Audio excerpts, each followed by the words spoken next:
저는 구강암면 통증 클리닉을 운영하고 있는 조상훈이라고 합니다. 그래서 저는 구강내과를 전공을 했고요. 그래서 안면 통증에 관해서 수련을 했고 공부를 한 사람으로서 1시간 남짓 정도의 시간을 통해서 여러분들께 치성 통증과 비치성 통증을 감별 진단하고 여기에 대한 적절한 치료를 하는 방법에 대해서 말씀을 드리고자 합니다. 거의 대부분 치과 진료실에서 거의 모든 경우에서는 물론 치성 통증을 거의 대부분 다룹니다. 치성 통증이라는 것은 치아 혹은 치아 주위 조직에서 발생하는 통증을 의미하는데, 그렇지만 치성 통증뿐만 아니라 비치성 통증, 즉 치아 혹은 또는 치아 주위 조직과 상관없는 통증을 호소하시는 분들도 진료실을 많이 방문하기 때문에 이에 대한 적절한 감별 진단을 통해서 치아에 대한 불필요한 치료를 막을 수 있고, 또 기타 환자가 호소하는 여러 가지 통증 장애를 해결할 수 있는 방법을 우리가 강구하기 위해서는 치성 통증과 비치성 통증에 대한 특징과 감별 진단을 해야 될 능력이 꼭 필요하기 때문에 여기에 관해서 말씀을 드리고자 합니다.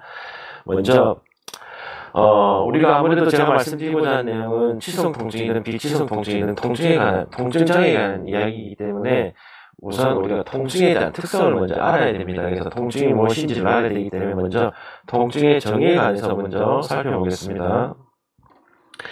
통증에 관한 정의는 그냥 정해진 건 아니고요. 우리가 IASP라고 세계적인 통증을 연구하는 학술단체가 있습니다. 그래서 International Association for the Study of Pain이라고 부르는 이 학술단체에서 통증이란, 그러니까 인체에서 발생하는 현상에 대해서 정의를 이미 내린 바가 있습니다. 그래서 통증의 정의를 보면 대체로 이 정의가 1999년도에 정의가 되었다가 아마 2020년에 약간 개정이 조금 있긴 있었지만, 통증의 정의는 다음과 같습니다. 즉 실질적인 조직 손상 혹은 조직 손상의 가능성과 연관된 아주 불쾌한 감각 혹은 감정적 경험으로 정의를 합니다. 즉 여기서 우리가 볼 수 있는 것은, 통증이라는 것은 일종의 감각적인 측면도 있지만 감정적인 측면, 즉 이모셔널한 측면이 있습니다. 이 말은 다른 말로 말하고자 하면, 통증이라는 것은 어느 정도 일정 수준에서 약간 객관화시킬 수 있는 성분도 있지만, 그렇지만 거의 대부분 통증이라는 것은 환자가 호소하는 주관적인 정서라는 거, 이 주관적인 측면에서는 통증을 우리가 실제로 이렇게 맞닥뜨려 했을 때 이것을 약간 객관화하기가 어렵습니다. 그래서 통증 장애를 우리가 해석을 하기 위해서는 이렇게 굉장히 주관적인 감정이기 때문에 이것을 어느 정도 객관화시켜서 해석을 해야 될 능력이 필요하거든요. 그렇기 때문에 그런 해석을 할 수 있는 여러 가지 방법이 필요하다. 이런 의미에서 통증은 매우 주관적인 것이다, 이렇게 생각을 하시면 됩니다. 그래서 우리가 이 통증, 특히 제가 말씀드리고자 하는 것은 구강안면 통증에 관한 내용인데, 이 구강안면 통증에 관한 분류는 여러 가지 분류법이 있습니다. 그래서 대표적으로 벨 선생님께서 하신 오로페셜 페인 분류법이 있고, 또는 우리가 통증은 또 어떤 통증을 치료하기 위해서 쓰여지는 약제는 보통은 통증에 발생하는 발생 기전을 관해서 구분을 하기 때문에 발생 기전으로 구분하는 방법도 있고요. 두 번째는 아까 말씀드렸던 IASP에서 이번에 International Classification of Orofacial Pain이라는 이렇게 구강안면 통증에 관한 이렇게 그러니까 진단 기준과 분류를 해놓은 게 있습니다. 그래서 여기에 관해서 설명을 드리고자 합니다. 그래서 먼저 벨에 관한 분류를 보게 되면, 이 벨이라는 분은 웰던 이 벨 선생님이시라고요. 아마 치의학 역사에서는 아마 구강안면 통증에 관해서 굉장히 선구자로 불리시는 분입니다. 그래서 이분이 쓰신 오로페셜 페인, 왼쪽에 보시면 오로페셜 페인이라는 책이 있고요. 그래서 이분이 돌아가시고 난 이후에는 제프리 P. 오케스라는 사람이 계속 이 책을 계속 이렇게 이제 계속 버전업 시키면서 출간을 하고 있습니다. 그래서 보통 이 책은 우리가 오로페셜 페인을 공부하시는 분들 입장에서는 반드시 봐야 될 바이블 같은 책이기 때문에 이 책을 같이 약간 소개를 하고요. 그래서 웰던 이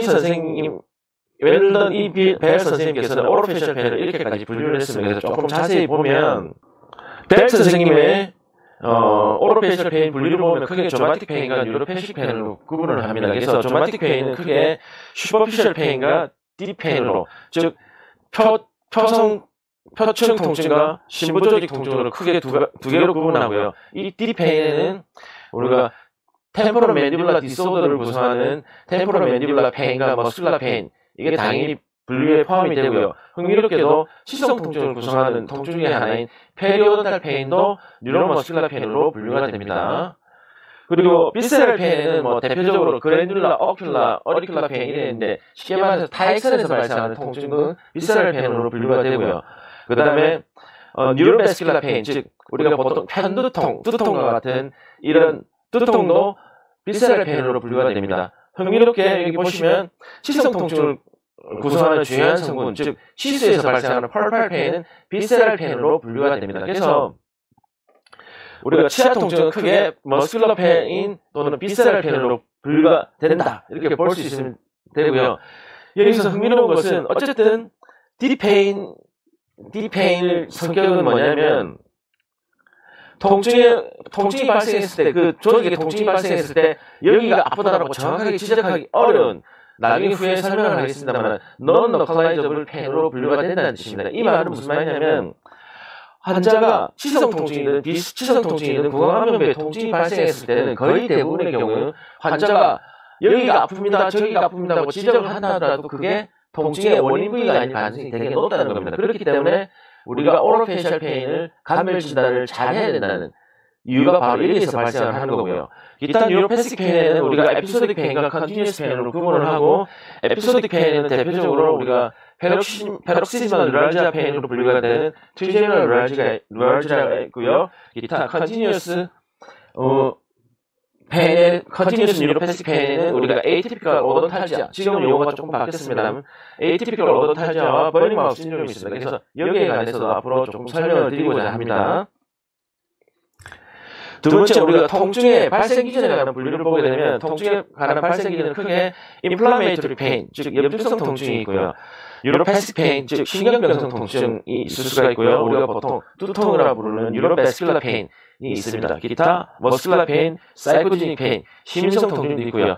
이러한 통증을 일으키는 여러 가지 기전이 있습니다. 그래서 우리가 통증에 관한 기전은 우리가 이 통증을 치료하기 위한 약제를 선택할 때 되게 중요한 역할을 합니다. 그리고 거의 대부분 치과진료실에서 마주치는 환자분들, 치성 통증인 경우에는 거의 대부분 인플라메이터리 페인 성격을 가집니다. 그렇기 때문에 거의 대부분 환자분들 진단을 내리게 되면 TIS, 즉 염증을 뜻하는 TIS의 점인사로 끝나는 경우가 많습니다. 페리온타이티스라든지 펄파이티스라든지 페리온타이티스라든지. 그렇기 때문에 거의 대부분 우리가 치과에서 마주보는 환자는 거의 대부분은 염증성 통증을 호소하기 때문에 염증성 통증에 대한 특성을 나중에 설명을 드릴 거고요. 기타 뉴로패시픽 페인이라든지 뉴로베스큘라 페인의 특성도 설명을 드리면 어느 정도 수준에서 오로페이셜 페인과 오로페이셜 페인 영역에서 오돈토지닉 페인, 즉 치성 통증과 non-오돈토지닉 페인, 비치성 통증을 구분할 수 있는 어떤 능력을 가질 수 있을 거라 생각이 됩니다. 자, 마지막으로는 IASP에서 우리가 발간한 International Classification of Orofacial Pain에 관해서 조금 설명을 드리겠습니다. 그래서 이 IASP에는 우리가 Orofacial Pain Special Interested Group이라는 연구단체가 따로 있습니다. 거기에서 발간한 일종의 쉽게 말해서 Orofacial Pain을 분류를 하고 거기에 관한 진단 기준을 이렇게 발간을 한 건데요. 그래서 이 자료는 인터넷에서 검색을 하시면 쉽게 다운을 받을 수 있습니다. 그래서 무료로 배포되기 때문에 관심 있으시면 한번 다운받아서 보시면 될 것 같고요. 이 International Classification of Orofacial Pain에서 치성 통증과 비치성 통증은 다음과 같이 분류를 하고 있습니다. 첫 번째, Orofacial Pain attributed to disorder of dental alveolar and anatomically related structure, 즉 첫 번째 분류는 치성 통증을 말합니다. 치아 및 치아 주위 조직과 관련된 통증을 말씀을 드리는 거고요. 나머지 기타 2, 3, 4, 5, 6, 7번을 관련해서 비치성 통증, 즉 Myofascial Orofacial Pain, 머슬 페인이겠고요. TMJ 페인, 그 다음에 Cranial Nerve, 그러니까 뇌신경과 관련된 Orofacial Pain, 기타 Primary Headache과 관련된, 즉 두통과 원발성 두통과 관련된 Orofacial Pain, 기타 원인을 알 수 없는 특발성 Orofacial Pain, 그리고 환자의 정서적인 상태와 관련된 Orofacial Pain, 이렇게 비치성 통증을 2, 3, 4, 5, 6, 7로 이렇게 따로 분류를 했습니다. 그래서 제가 말씀드리고자 하는 내용은 첫 번째에 있는 Orofacial Pain과 2, 3, 4, 5, 6, 7번과 연관된 비치성 통증을 구분할 수 있는 방법에 관해서 설명을 드리려고 하는 겁니다.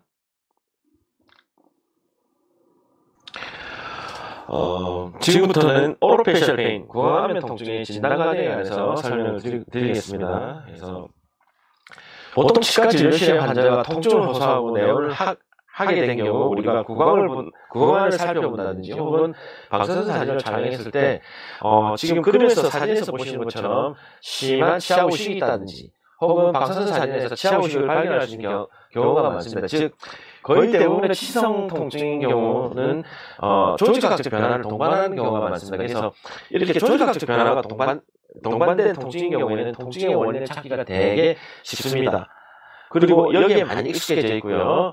자, 기타 파노라마 사진에서도 보면 저기 37번 치아 같은 경우에는 디스탈 루트 쪽에 심한 충치가 있지 않습니까? 그래서 사진을 찍었을 때 그러니까 조직학적 변화가 있는 경우에는 우리가 통증을 감별 진단하는데 큰 문제가 되지 않습니다. 그런데 지금 올려드린 방사선 파노라마 사진처럼 뚜렷하게 조직학적 변화가 동반되어지지 않는 경우 환자가 심한 통증을 호소한다든지 이런 경우에는 상당히 진단하는 입장에서 굉장히 당황스럽고 아주 혼란스러운 상황이 발생을 합니다. 그래서 왜냐하면 거의 대부분 치과 의사 선생님들은 조직학적 변화가 동반된 경우에 환자들을 많이 보기 때문에 이렇게 별다른 조직학적 변화가 동반되지 않는 환자가 내원에서 통증을 호소하는 경우에는 굉장히 당황을 하게 됩니다. 자, 그러면 우리가 이런 경우에 조직학적 변화가 동반되지 않는 경우에는 우리가 통증 장애를 어떻게 진단을 하느냐, 즉 환자가 호소하는 통증의 양상을 바탕으로 우리가 통증을 감별 진단을 해야 됩니다. 그렇기 때문에 환자가 호소하는 통증에 대한 여러 가지 문진 방법을 통해서 우리가 환자가 말하는 통증을 굉장히 구체화하는 과정이 필요한데 페인 머티리얼리제이션이라고 부를 수가 있습니다. 그래서 통증을 구체화한다는 과정은 뭐냐고 하면 환자가 호소하는 통증에 관해서 여러 가지 문진을 하는데 무엇에 관해서 문진을 하느냐,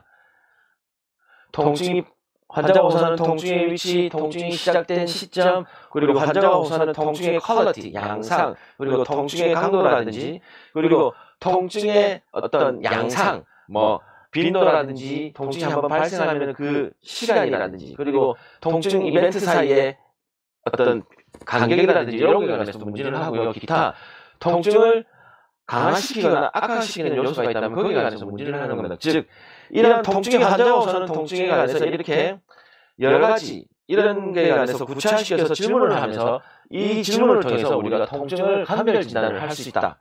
그렇게 생각을 하시면 될 것 같습니다. 그렇기 때문에 이 항목에 관해서 각각 설명을 드리겠습니다.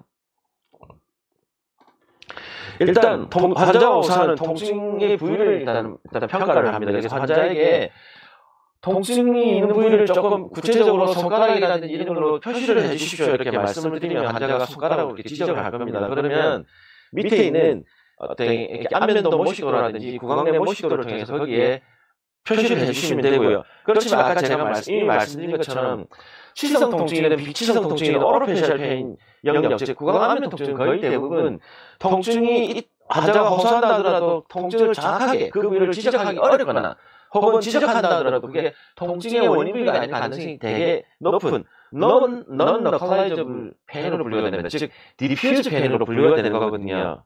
그렇기 때문에 환자가 통증을 호소한다 하더라도 통증 환자를 대할 때는 항상 이런 마인드를 가지셔야 됩니다. 뭐냐면 환자가 통증을 호소하는 사이트 오브 페인이 항상 source 오브 페인, 통증의 근원 부위는 아니다. 이런 마인드 가지면 항상 가지고 계시고요. 그렇기 때문에 환자가 호소하는 통증과 그리고 그 통증을 일으킨 원인 부위가 일치하지 않는 경우에는 우리가 헤테로토픽 페인이라고 부르고요. 일치하는 경우에는 프라이머리 페인이라고 부릅니다. 그래서 오로페셜 페인은 헤테로토픽 페인일 가능성도 높기 때문에 항상 통증 환자를 보실 때는 물론 환자에게 뚜렷한 조직학적 변화가 동반된다 하더라도 조직학적 변화랑 상관없이 통증의 문제를 통해서 진단을 과정을 거쳐야 되기 때문에 항상 환자가 호소하는 사이트 오브 페인이 항상 source 오브 페인, 통증의 근원 부위는 아니다라는 걸 꼭 명심해 주시기 바랍니다. 그래서 location 오브 페인, 즉 통증의 원인, 환자가 호소하는 통증 부위는 진단학적으로 큰 의미가 있는 것은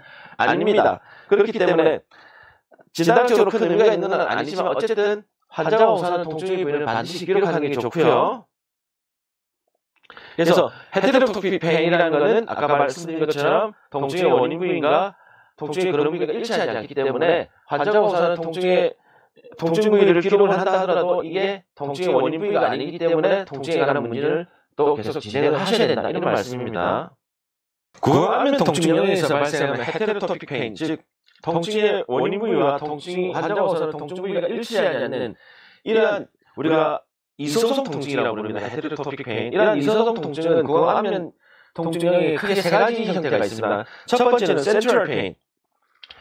센트럴 페인이라는 것은 뭐냐면 중추의 원인이 있는, 즉 여러 가지 뇌졸중이라든지 기타 뇌변변에 의해서 뇌의 통증, 뇌 부위의 통증이 나타나지 않고 구강안면 영역에 통증이 나타나는 경우가 있습니다. 그래서 통증의 원인 부위는 중추, 센트럴에 있지만 통증이 나타나는 부위는 말초, 즉 구강안면 쪽에 나타나기 때문에 대표적인 이소성 통증, 헤테로토픽 페인의 하나고요. 두 번째는 프로젝티드 페인, 방사통이라고 부릅니다. 그래서 이 방사통은 대표적으로 경추 디스크와 연관된 통증을 방사통이라고 설명을 할 수 있습니다. 이거는 뒤에 또 따로 설명을 드리겠습니다. 그리고 리퍼드 페인이 있습니다. 리퍼드 페인은 연관통이라고 부르는데 대표적으로 구강안면 통증에서 발생하는 구강안면 통증 영역에서 발생하는 리퍼드 페인, 연관통은 대표적으로 마이오페이셜 페인, 근육통을 들 수가 있습니다. 그래서 보통 근육통이 경부 쪽에 있는 근육의 통증의 원인이 있는데 안면부 저작근 쪽에 나타난다든지 축두부의 두통처럼 나타난다든지 하는 대표적인 현상이 있을 수가 있고요. 이뿐만 아니라 거의 대부분 치성 통증이 가진, 치성 통증은 아까 말씀드린 것처럼 염증성 통증이라고 말씀을 드렸는데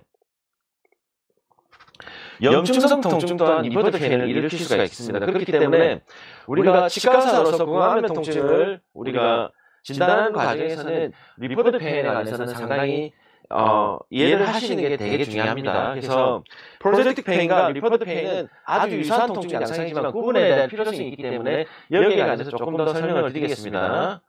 그래서 방사통이라고 부르는 프로젝티드 페인은 쉽게 말해서 통증을 일으키는 원인 부위, 즉 우리 경추 부위에 있는 경추 디스크가 빠져서 이렇게 경추 스파이럴 너브, 경추에서 나오는 신경을 눌러서 통증이 발생하는 경우인데 통증의 원인 부위는 이렇게 디스크가 빠진 부위가 통증의 원인이 되지만 환자가 호소하는 통증 부위는 이렇게 팔 쪽이나 손가락으로 나타나는 경우입니다.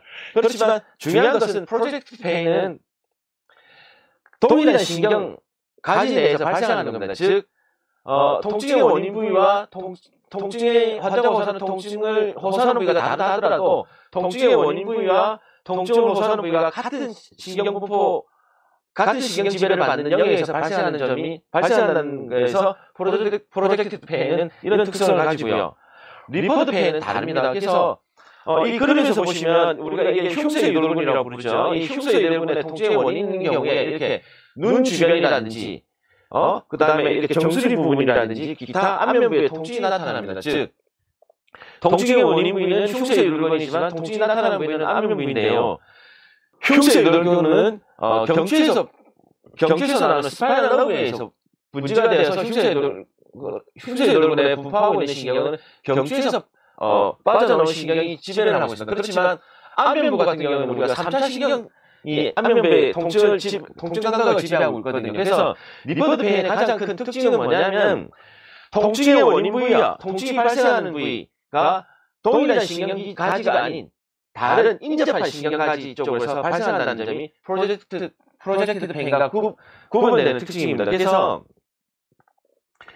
이렇게 보시면 흉쇄 유돌근은 우리가 이렇게 세르비칼 스파이널 너브, 우리가 경추에서 분포된 신경의 지배를 받지만 통증을 호소하는 부위는 이렇게 3차 신경이 분재하는 부위에서 통증이 호소한다. 이런 차이점이 있습니다. 그래서 프로젝티드 페인과 구분이 가능하고요. 우리가 연관통이 발생하는 경우 우리가 구강 안면 영역은 조금 구분해서 조금 더 자세히 볼 필요가 있습니다. 그래서 왼쪽 그림에 보시면 이렇게 사람의 얼굴을 이렇게 내측에서부터 외측으로 이렇게 동심원 형태로 이렇게 그림을 그려놓은 게 있는데 이게 뭐냐면 사람의 정주선을 기준으로 내측에서 발생한 통증 감각은 우리가 이 말초신경, 우리가 3차 신경이겠죠. 이 3차 신경이 쭉 진행해서 3차 신경절을 지나서 중추에 들어가서 2차 신경과 2차 뉴런과 이렇게 연접을 합니다. 시냅스를 합니다. 이 시냅스가 이루어지는 과정이 우리가 스파이널 트랙 뉴클리우스 아마 예전에 통증 생략 시간에 배우셨을 건데 우리가 3차 신경 척수로회이라고 부릅니다. 그래서 그 부위에서 연접을 하는데 보통은 내측은 내측에서 기시하는 통증은 주로 스파이널 트랙 뉴클리우스의 상부에 이렇게 상부에서 2차 신경과 연접을 하고 외측으로 가면 갈수록 우리가 아래 부위에서 연접을 한다. 이렇게 보시면 됩니다. 그렇기 때문에 우리가 구개 안면 부위 같은 경우 연관통이 발생하는 부위는 우리가 이 층간에 따라서 나타난다고 보거든요. 그래서 이거를 쉽게 다른 말로 설명하면 뭐냐면 치아 통증의 경우에 연관통은 어떤 특정한 법칙을 따릅니다. 그래서 치아에서 나타나는 우리가 연관통은 아까 말씀드린 우리가 층간 구조로 설명을 드리면 전치는 상악 전치든 하악 전치든 전치는 전치끼리 연관통이 서로 일으키고요. 마찬가지입니다. 견치는 상하악 견치는 서로 연관통을 일으키고요. 소구치, 대구치는 각각 대합하는 소구치, 대구치끼리 연관통을 일으킨다는 점입니다. 그래서 이 말은 무슨 말이냐 하면 우리가 물론 치아 통증이 발생했을 때 치아 통증이 환자가 통증으로 호소하는 치아가 어느 부위라고 지적을 한다 하더라도 앞뒤 치아에서 또 통증의 원인 부위가 있을 수도 있지만 우리가 그렇기 때문에 우리가 환자가 호소하는 환자가 통증으로 호소하는 치아를 우리가 앞뒤로 보통 같이 타진을 해본다든지 하긴 하지 않습니까? 그뿐만 아니라 연관통은 상하라도 일어날 수가 있기 때문에 환자가 상악 소구치에 통증을 호소한다든지 또는 하악 소구치에 통증을 호소한다든지 할 때는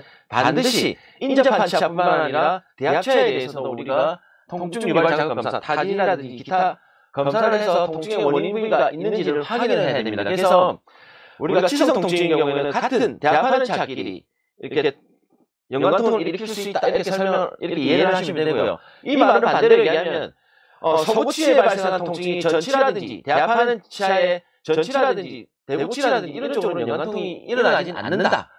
이렇게 이해를 하시면 됩니다. 그렇기 때문에 치성 통증의 경우에는 우리가 대합하는 같은 치아 형태끼리 연관통을 일으킬 수 있다. 그렇기 때문에 치아 검사를 할 때는 우리가 인접한 치아뿐만 아니라 대합하는 치아, 대합하는 같은 계열의 치아를 검사를 같이 해라. 이런 말씀입니다. 그래서 이렇게 연관통은 항상 어떤 특정한 규칙을 따라서 이렇게 발생을 하거든요. 무작위로 발생하지 않습니다. 그렇기 때문에 아까 말씀드린 것처럼 우리가 구강 안면 영역의 경우에는 내측에부터 외측으로 갈수록 3차 신경 척수로 인해서 연접하는 부위가 다르기 때문에 이러한 특징적인 연관통이 발생한다. 이렇게 이해를 하시면 될 것 같습니다. 자, 두 번째, 통증의 발생 시점에 관해서 우리가 문제를 하는 이유는 일단은 환자가 호소하는 통증이 언제 발생했고 지금까지 얼마나 경과를 했느냐 이거를 살펴보는 겁니다. 그래서 만성 통증이다, 급성 통증이다 이렇게 우리가 구분을 할 수 있고요. 다만 급성 통증이다, 만성 통증이다 이렇게 우리가 구분을 하는 것은 물론 진단에서도 중요한 어떤 의미를 가지기도 하지만 크게는 대체로 보면은 앞으로 이분을 치료했을 때 잘 낫겠다 안 낫겠다를 우리가 예측할 수 있는 우리가 근거가 되기도 합니다. 그래서 당연히 크로닉한 페인은 치료를 해도 쉽게 재발을 한다든지 좀 치료가 잘 되지 않은 리플렉터리한 경우가 좀 많습니다. 그리고 두 번째는 통증이 발생한 시점에 이 통증과 연관된 어떤 특별한 사건이 있는가 그걸 우리가 기억하는 겁니다. 그것을 우리가 환자에게 기억을 해내서 확인을 하는 겁니다. 그래서 그 통증이 발생한 시점에 외상과 관련이 있다든지 또는 어떤 다른 전신적인 다른 질환을 앓았다든지 혹은 어떤 치과 치료를 받았다든지 이런 거에 관해서 문제를 하면 우리가 보통 환자가 호소하는 통증을 조금 범위를 좁혀서 감별 진단하는 데 도움이 되기도 하고요. 그리고 기타 검사 방법에 대한 여러 가지 다양한 방법을 고려할 수 있습니다. 특히 턱관절 장애를 호소해서 내원한 환자들 중에서 어떤 외상과 연관된 경우 이런 경우에는 숨어있는 골절이 있는 경우가 많기 때문에 트라우마와 연관된 경우에는 항상 우리가 가급적이면 컴퓨시티를 찍어서 골절을 항상 배제를 해야 되거든요. 그래서 우리가 감별 진단 과정에서 통증이 발생한 시점에 어떤 그 통증을 일으키는 원인을 우리가 파악하는 것도 중요한 요소가 되기도 합니다. 세 번째는 환자가 호소하는 통증이 발생한 시점 이후부터 지금까지 꾸준히 나쁜지 약간 좋아지고 있는지 좋았다 나빴다 하는 패턴도 우리가 이 환자분이 치료를 하면 잘 낫겠다 안 낫겠다 우리가 조금 예측을 할 수가 있습니다. 그래서 통증이 발생한 시점에서 지금부터 조금 좋아졌다든지 하면 치료를 통해서 좋아졌다 이렇게 앞으로도 좀 좋아질 가능성이 높다 판단을 할 수 있고요. 반대로 염증성 통증의 경우에는 주로 염증성 통증은 염증 사이클하고 같이 연관돼서 발생하는 경우가 많거든요. 그렇지만 염증 사이클은 시간적으로 한정이 되어 있습니다. 보통 4일에서 7일 정도가 보통은 염증 사이클이 가장 극대화된 시기인데 보통은 이런 염증 사이클이 지나고 나면 보통 통증이 점점 줄어드는 형태가 되기도 합니다. 그렇기 때문에 환자가 호소한 통증이 발생한 시점부터 지금까지 양상으로 봤을 때 염증성 통증은 이런 통증의 양상으로 이렇게 약간 구분 가능한 경우도 있다. 이렇게 설명을 드릴 수가 있습니다. 세 번째 말씀드린 것은 quality of pain, 즉 통증의 질인데 이 통증의 질이라는 것은 환자가 호소하는 통증의 양상을 말하는 겁니다. 아픈데 어떻게 아프다, 아주 둔하게 아프다, 아주 날카롭게 아프다, 이렇게 이런 것부터 시작해서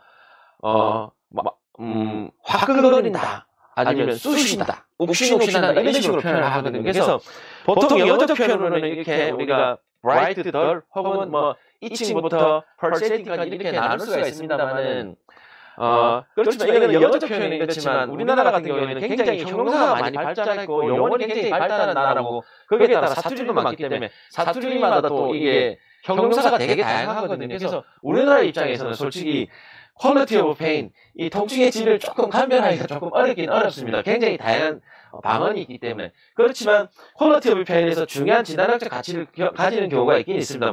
밑에 보시면 burning pain이 있고 pulsating pain이 있는데 요거는 뒤에 나중에 따로 설명을 드릴 거고요. quality of pain이 아주 중요한 진단학적 가치를 가지는 질환이 있기 때문에 이에 관해서 나중에 따로 설명을 드리겠습니다. 그래서 이 quality of pain이 진단학적으로 굉장히 중요한 경우는 크게 우리가 세 가지 경우를 볼 수 있는데, 첫 번째, 환자가 호소하는 통증의 양상이 전기가 오듯이 찌릿하다, 엘렉트리컬 퀄리티를 가진다. 이런 경우는 3차신경통이 대표적으로 이런 특징을 가집니다. 그래서 3차신경을 감별 진단할 때 환자가 호소하는 전기가 오듯이 찌릿하다, 이런 통증의 퀄리티는 되게 중요한 진단학적 의미를 가지고요. 버닝 퀄리티, 우리가 화끈거린다 이런 표현을 쓰는데, 대표적으로 버닝 마우스 신드롬인 경우에는 대표적으로 버닝 퀄리티가 굉장히 중요한 진단학적 기준을 가지고요. 그 다음 경우에는 우리가 대상포진을 앓고 난 다음에 그 앓은 부위에서 신경통이 발생하는 경우가 있습니다. 이 대상포진에 의한 바이러스에 의해서 신경이 굉장히 손상이 돼서 발생하는 신경통이거든요. 그래서 이걸 우리가 포스트 허페틱 뉴랄지아, 포진 후 신경통이라고 부릅니다. 그래서 이 포진 후 신경통도 대표적으로 버닝 퀄리티를 가집니다. 그래서 우리가 환자가 버닝 퀄리티를 호소할 때는 버닝 마우스 신드롬이라든지 포스트 허페틱 뉴랄지아를 의심을 할 수가 있습니다. 이런 경우가 있고요. 마지막으로 pulsating 또는 throbbing 퀄리티라고 부르는데, 박동성이라는 표현을 씁니다. 이 박동성이라는 표현은 심장이 박동칠 때 통증도 박자 동일하게 솟았다 줄었다 이런 경우를 우리가 pulsating 또는 throbbing pain이라고 부르는데, 대표적으로 pulsating 또는 throbbing 퀄리티가 진단학적으로 중요한 의미를 가지는 것은 우리가 두통의 감별 진단에서 마이그레인, 편두통과 그 다음에 우리가 텐전 타입 헤딩, 긴장성 두통을 감별 진단할 때 중요한 의미를 가집니다. 그래서 마이그레인 경우에는 대표적으로 pulsating, throbbing 퀄리티를 가지고요. 그 다음에 우리가 아까 말씀드린 것처럼 염증성 통증이 주로 발생하는 치성 통증인 경우에도 이런 염증성 통증이 가지는 특징이 또한 pulsating 또는 throbbing 퀄리티를 가집니다. 그래서 우리가 환자가 호소하는 표현, 주로 한국말로는 주로 환자분들이 욱신거린다 이런 표현을 쓰시는 것 같습니다. 그래서 pulsating pain, throbbing 퀄리티를 가진 경우에는 inflammatory pain의 특성을 가지는 inflammatory pain이구나, 혹은 마이그레인이구나, 이렇게 감별 진단을 할 수 있다, 이런 말씀입니다. intensity of pain은 통증의 강도를 말합니다. 이 통증의 강도는 사실상 진단학 기준으로 진단학적으로 크게 가치가 있는 거는 아닙니다. 그렇지만 우리가 보통 환자에게 통증의 강도를 여쭤보는 거는 일단 가장 대표적으로 치료를 진행하면서 통증의 강도가 줄어드는지, 즉 치료에 대한 예후를 판단할 때 우리가 보통 이런 통증의 강도를 우리가 물어보는 거고요. 기타 환자가 호소하는 통증이 강하면 강할수록 어떤 약제를 선택할 때 좀 더 진통 효과가 있거나 진통 효과를 더 유도할 수 있는 형태의 약제 처방을 한다, 이런 치료에 관련해서 어느 정도 참고사항이 될 수 있습니다. 그래서 통증의 강도를 여쭤보는데, 이 통증의 강도는 여러 가지 환자에게 표시하는 방법이 있습니다. 하나는 숫자로 환자로 하여금 표시하게 하는 방법, 또는 밑에 그림을 이용해서 도식화하는 방법이 있고요. 그래서 보통은 통증이 전혀 없는 걸 0이라 한다면 본인이 살면서 겪은 통증 중에 가장 심한 통증을 10이라 본다면 지금 현재 통증은 어느 정도로 수치를 매길 수 있겠습니까? 혹은 밑에 그림에서 표시를 해주십시오 하고 표시를 하고요.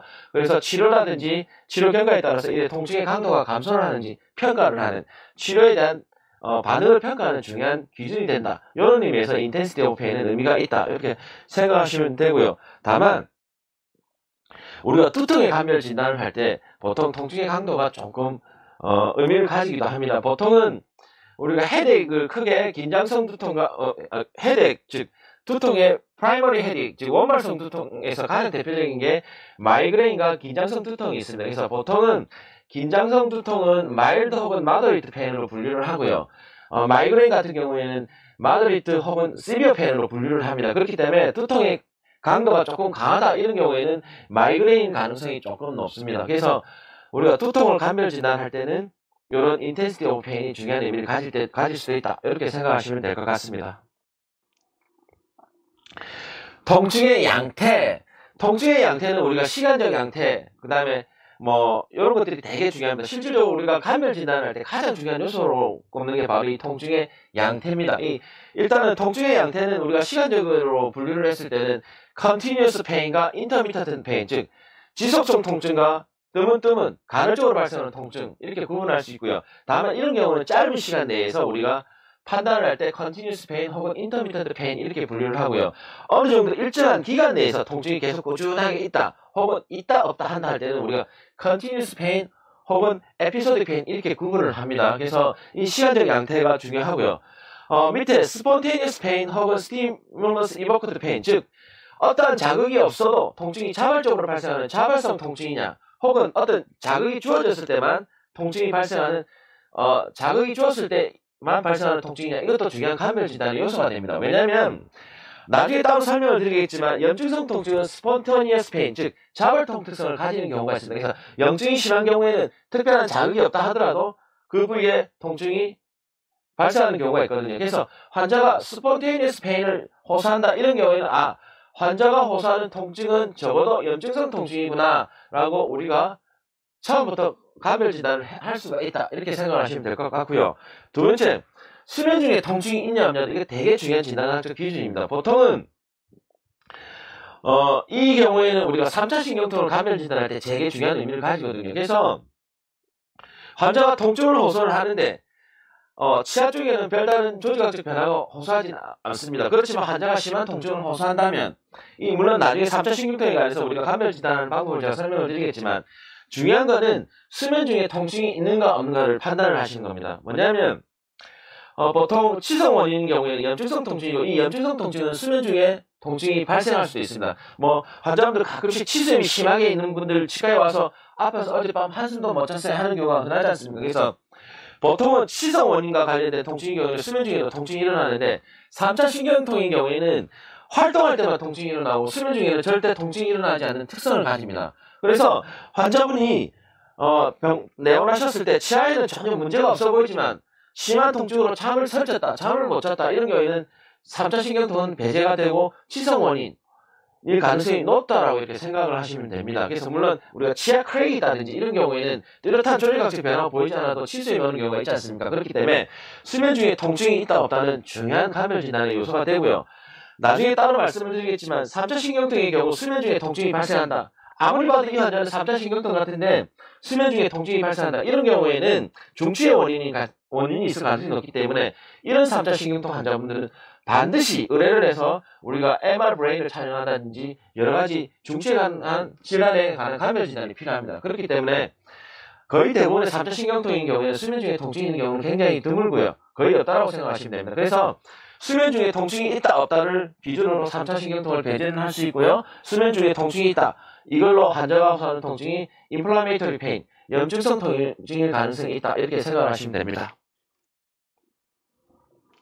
자, 우리가 간헐적 통증, 우리가 뜨문뜨문 나타나는 통증인 경우에 우리가 하루에 몇 번 정도 발생하는지도 중요한 감별 진단의 요소가 되기도 합니다. 이거는 일반적인 치과 진료실에서 볼 수 있는 환자는 아니고요.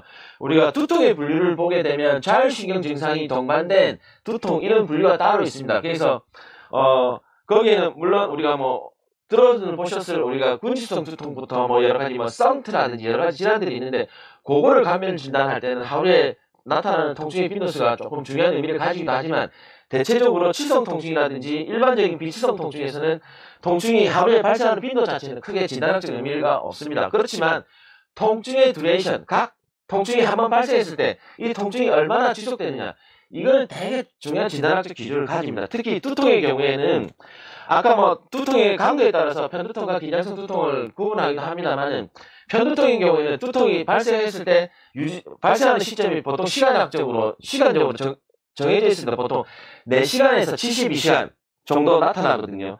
그렇지만 긴장성 두통은 수일 정도 지속될 수가 있습니다. 일주일 정도 지속되기 때문에 두통이 지속된 기간으로 우리가 감열 진단을 하기도 하고요. 두 번째는 3차 신경통의 경우에는 되게 중요합니다. 아까 수면 중에 통증이 있다 없다는 우리가 3차 신경과 치성 통증을 감별 진단을 하긴 하지만, 통증의 듀레이션이 3차 신경통의 경우에는 굉장히 특징적입니다. 왜냐하면 3차 신경통의 경우에는 통증이 한번 발생하더라도 수초 내에서 2분 이상 지속되지 않습니다. 그래서 환자가 통증이 원인을 알 수 없는 통증을 발생했을 때 그 통증이 지속되는 시간이 만약에 30분 내지 1시간이다 또는 한두 시간이다, 이런 경우에는 우리가 3차 신경통은 배제가 될 수 있다, 이렇게 생각하시면 됩니다. 그래서 나중에 따로 설명을 드리겠지만 3차 신경통의 경우에는 통증의 지속기간이 수초 내지 2분이고 2분 이상은 거의 넘지 않는다, 이렇게 생각하시면 되고요. 물론 이 환자의 경우 아무리 봐도 3차 신경통 말고는 진단할 게 없다, 거의 100%의 확률로 3차 신경통 같다, 그런데 통증의 지속시간이 2분이 넘는다, 이런 경우에는 아까 말씀드린 경우처럼 중추의 병변에 의해서 이런 증상이 나타날 경우가 있습니다. 그래서 2분 이상 지속되는 통증을 호소하는 3차 신경통의 경우에도 반드시 의뢰를 해서 브레인 MR을 촬영해서 중추의 병변을 배제를 해야 됩니다. 그렇게 생각하시면 되고요.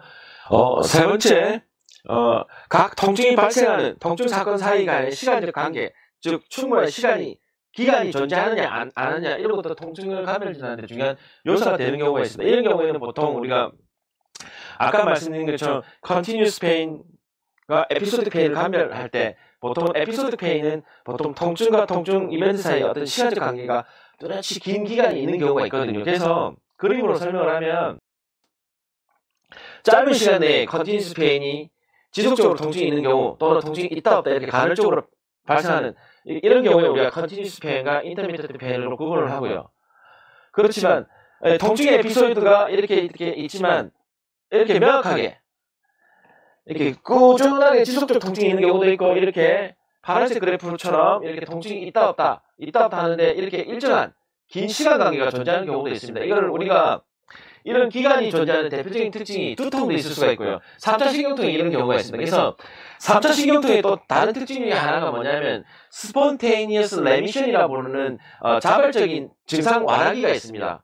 그래서 이게 왜 중요한 의미를 가지냐면, 내가 3차 신경통 환자를 치료했을 때 환자가 통증이 완전히 소실되었다, 그런 경우가 있습니다. 그래서 이런 경우에는 3차 신경통이 완치됐다기보다는 3차 신경통이 자발적, 즉 스폰테니어스 레미션 시기로 들어갔을 가능성이 있거든요. 그래서 이런 경우에는 사용하는 약제를 줄이지만 환자에게 또다시 통증이 발생할 수 있다, 그걸 반드시 인지를 시켜줘야 됩니다. 그래서 이렇게 명확한 통증 이벤트가 있고, 그리고 이 통증 이벤트 사이에 명확한 시간적 기간이 긴 경우가 있습니다. 그래서 이런 에피소드 페인 경우에는 다시 재발할 수 있다, 또는 두통인 경우에는 이런 특징을 가진다. 그래서 에피소드 페인 중에서 환자가 호소하는 증상이 에피소드 페인이다, 이런 경우에 여러 가지 감별 진단을 할 때 여러 가지 다양한 진단명을 고려할 수 있다, 이렇게 이해를 하시면 될 것 같습니다. 마지막으로 통증을 악화시키는 요소 혹은 강화시키는 요소, 이거는 진단학적으로 매우 중요한 의미를 가집니다. 그래서 반드시 이거는 환자에게 문진을 해야 되고요. 그래서 일상생활 중에서 또는 활동을 할 때 어떤 특정한 행동을 할 때 통증이 심해지는지 오히려 떨어지는지, 이거를 반드시 확인을 하셔야 됩니다. 그래서 턱관절 장애인 경우에는 뭐 음식을 씹는다든지 말을 한다든지 하품을 할 때 통증이 있고, 턱을 쓰지는 때는 아프지 않습니다든지, 혹은 치성 통증인 경우에는 뜨거운 거 먹었을 때는 통증이 있습니다. 그렇지만 찬 거를 먹으면 좀 좋아집니다. 이런 경우에도 중요한 감별 진단 요소가 되거든요. 그렇기 때문에 환자가 호소하는 그 통증이 일상생활에서 어떤 경우에 심해지는지 또는 약해지는지 완화되는지를 파악을 하면 감별 진단의 중요한 요소가 될 수 있고요. 두 번째는 이런 통증 사건과 관련돼서 이전에 약을 복용을 했다든지 어떤 치료를 한 경험이 있다면 그게 중요한 참고사항이 되기도 합니다. 그래서 이런 것도 문제를 하고요. 어쨌든 우리가 환자가 호소하는 통증을 악화시키는 요소, 완화시키는 요소가 중요한 진단학적 가치를 가지기 때문에 이거를 환자가 방문한 진료실에서 재현을 해보는 검사를 합니다. 이것을 우리가 페인 프로보케이션 테스트, 즉 통증 유발 자극 검사라고 합니다. 그래서 환자가 통증을 호소하는 장애가 있지만 실질적으로 진료실에 방문했을 때 통증이 없다면 상당히 진단하기 곤란하거든요.